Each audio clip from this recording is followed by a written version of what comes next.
السلام علیکم دوستو، میں مصور عباس، میرے یوٹیوب چینل مصور پنجابی۔ امید کرنا سارے دوست خیر خیریت نال ہو، سو ٹھیک ٹھاک ہو، سو اللہ پاک تمہیں خوش رکھے، وستے رہو، آباد رہو۔ اج میرا دوست آ رہا ہے، اسی تے مچھی فرائی کرا رہے ہیں نصر بھائی کو، تے انشاءاللہ وینے آئے کس طرح مچھی فرائی کر دیں۔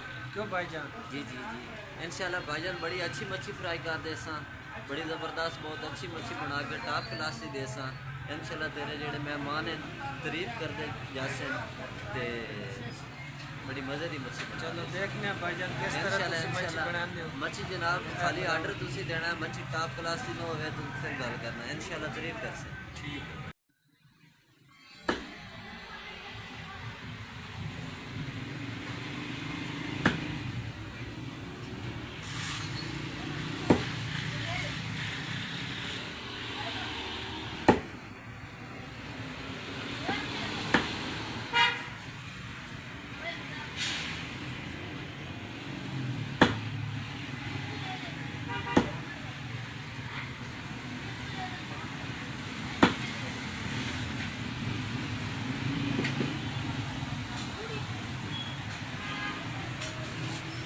مشالہ لانا نہیں ایسا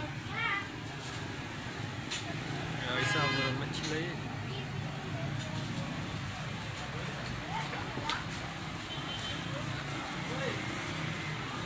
مچھی کروا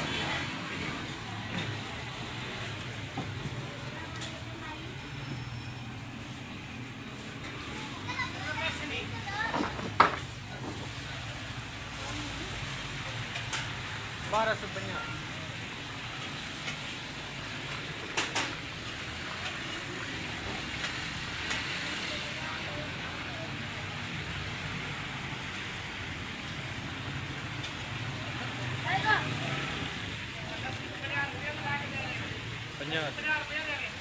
بقایا دینا 50 دے